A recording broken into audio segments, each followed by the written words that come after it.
Imagine turning grocery coupons into millions of dollars but ending up in handcuffs in the end. That's exactly what happens in this movie, where two ordinary women flip the coupon game upside down, creating the biggest counterfeit coupon scam in US history. The story opens in Phoenix, Arizona, where suburban homemaker Connie faces arrest during the midnight hours at her residence.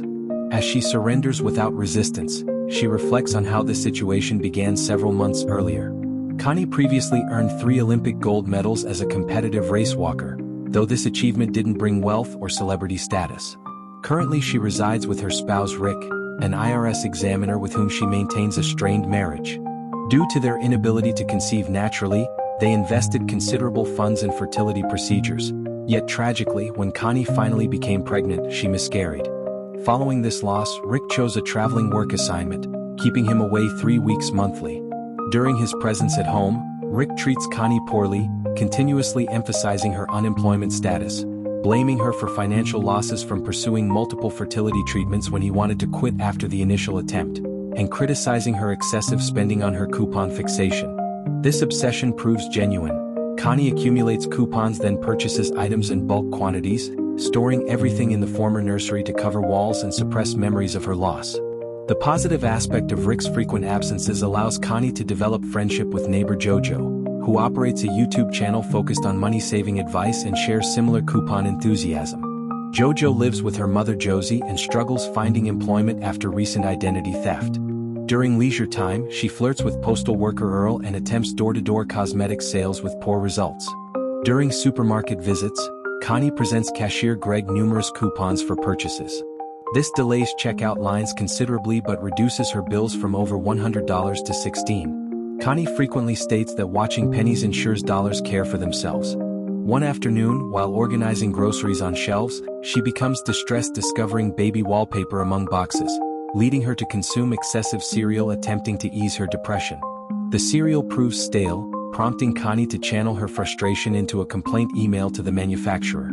Several days later, Connie receives complimentary cereal coupons via mail with an apology letter from the company regarding the stale product. When she visits the store to redeem it smugly, Greg explains she's not unique, as all companies send complimentary coupons to complainers. This revelation inspires Connie to compose multiple letters to various manufacturers despite having no product issues, earning her substantial free merchandise coupons. Connie displays them to Jojo, who expresses amazement at this tactic and attempts purchasing a coupon from Connie since it would remain cheaper than retail pricing. This proposal makes Connie recognize that selling freely obtained items would yield 100% profits, creating excellent business opportunities. Through internet research, she learns coupons originate from Mexico, near their location, suggesting they could steal quantities for resale. Jojo initially shows skepticism but accepts helping due to overwhelming debt. Meanwhile in Nevada, loss prevention specialist Ken performs duties at a local store. When a cashier encounters coupon difficulties, he examines it and immediately identifies its fraudulent nature. The manager requests honoring it anyway since the elderly customer has patronized them for decades, but Ken refuses because regulations are absolute. Ken's behavior proves extremely rude, earning insults from the elderly woman. A comparable incident occurs later during his flight home.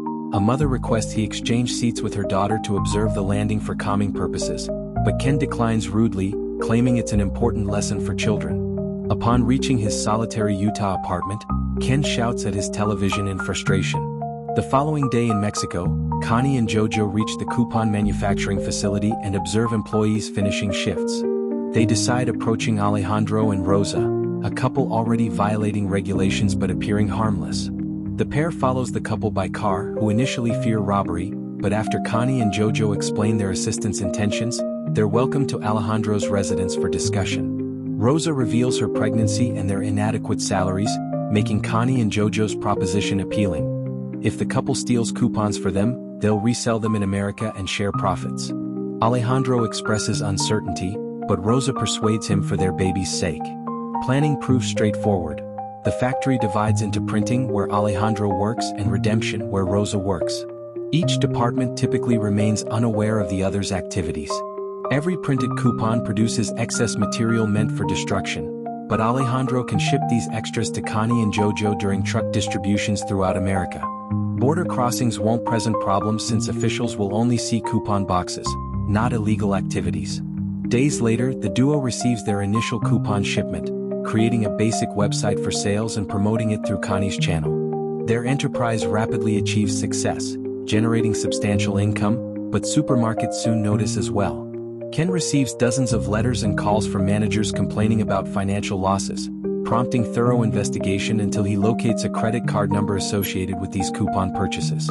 After 11 days' work, Ken visits the housewife who used this coupon and discovers the sales website, promoted by an African-American woman on YouTube.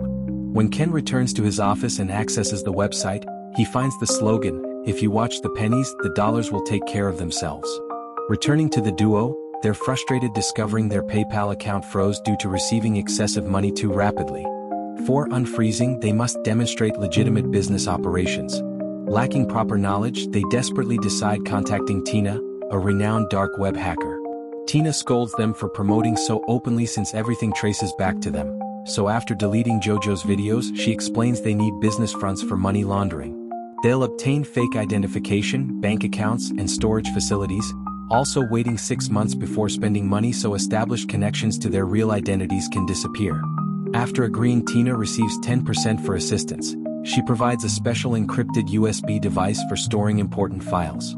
Thanks to Tina's quick action, no internet clues remain for Ken to pursue. He approaches the FBI and receives promises of investigation, but actually they consider coupon problems laughable, assigning the case to their lowest desk worker Albert. Since he has nothing better to do, Albert accepts the assignment.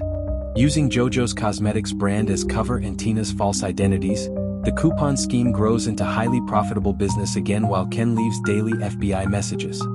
6 months later, the duo prepares spending their money but remembers Tina's warning about it being dirty, requiring cleaning first. Remembering Rick's story about his client, Connie decides they need purchasing expensive items for later resale, with those sales appearing as clean money. After convincing banks to provide cash for supposedly hiring cosmetics business employees, Connie and Jojo embark on an extremely expensive shopping expedition, purchasing sports vehicles, watercraft, private aircraft, and firearms. Afterward, they travel to Las Vegas discussing future plans. Jojo will pay her mother's mortgage and Connie wants a tempting fertility treatment again. Meanwhile, Ken finally receives the awaited FBI call.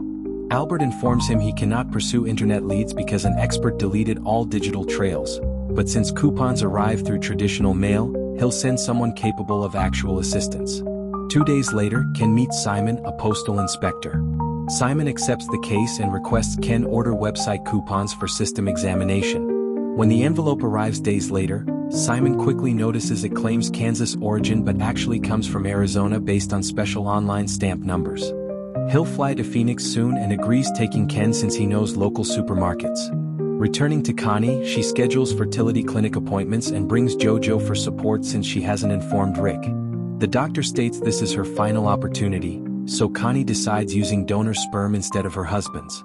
Later that evening, Tina contacts them again inquiring about money whereabouts and becomes furious hearing their reasoning because they missed the point.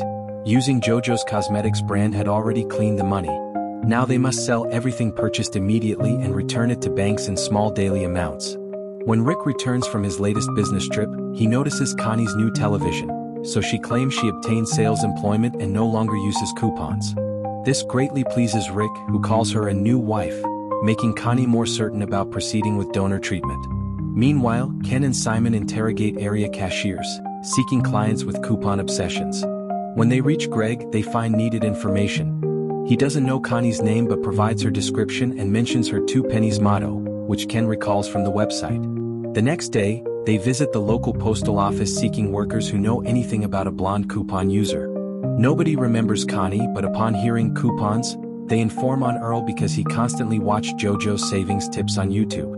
Returning to the duo, selling all their eBay merchandise becomes increasingly difficult due to quantity. When they visit a cafe for drinks, they encounter 2 gun club members, obtaining their club's address and visiting later with all weapons for sale.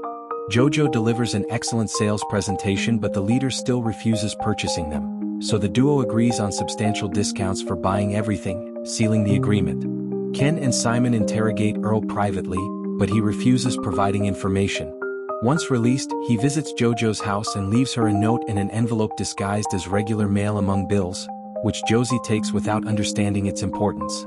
Earl doesn't realize Ken and Simon followed him there, and now they'll conduct surveillance outside as long as necessary. By nightfall, when Jojo returns home, the men recognize this as the African-American woman the housewife saw in that YouTube video when Jojo exits her car and begins dancing in her driveway celebrating the earlier excellent deal. The following morning, Jojo becomes distracted by arguments with Josie and ignores the mail, driving to the storage house as usual. Ken and Simon follow her there and spot Connie as well, recognizing her as Greg's described blonde. Simon assembles other postal inspectors to begin proper operations, and with additional details, they easily identify Connie's and Jojo's identities, especially when showing Greg photographs who confirms them. Later that night, Jojo cannot sleep, so after checking on her mother, she goes to the kitchen for snacks. Then she finally discovers Earl's note urging her to leave town, but it's too late. Simon arrives with his team and arrests Connie, Jojo, and Josie. After raiding their homes and the storage house, the arrest appears on news, and Earl feels surprised seeing Jojo's face on television.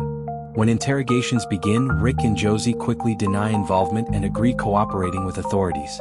Jojo attempts playing innocent and pretends ignorance, but they've found her videos on her computer. Connie, however, admits her crime but feels shocked hearing they may face 40 years to life for fraud.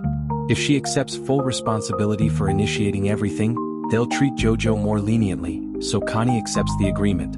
Jojo receives bail release. She thinks Josie paid it, but actually Earl did, waiting outside with flowers. Sadly, Connie proves less fortunate. Rick only visits to scold her and refuses paying bail, so Connie requests divorce.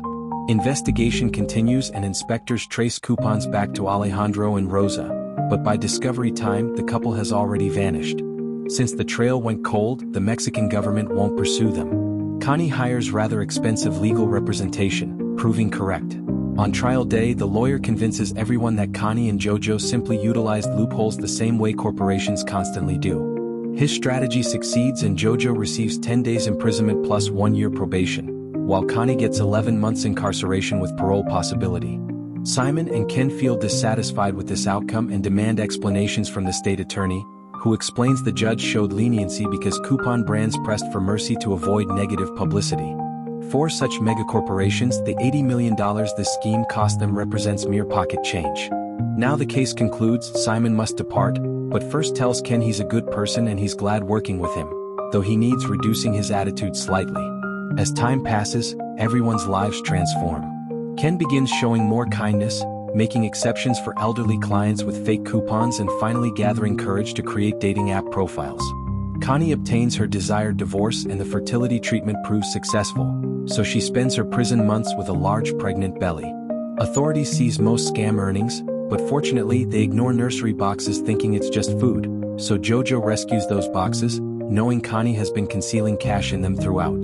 After becoming involved with Earl, he and Jojo relocate to Montenegro, a non-extradition country, to start new schemes under another cosmetics brand, awaiting Connie's arrival when she's finally released so they can collaborate again.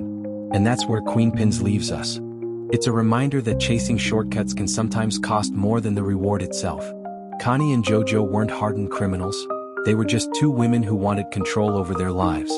But their story shows how quickly greed and desperation can turn a small win into a dangerous gamble. I'd give Queenpins 2021 a 7 out of 10. It's quirky, fun, and filled with sharp humor, but it also digs into the real cost of chasing the easy way out. With Kristen Bell and Kirby Howell-Baptiste delivering hilarious yet heartfelt performances, it's an entertaining mix of comedy and crime that's easy to enjoy.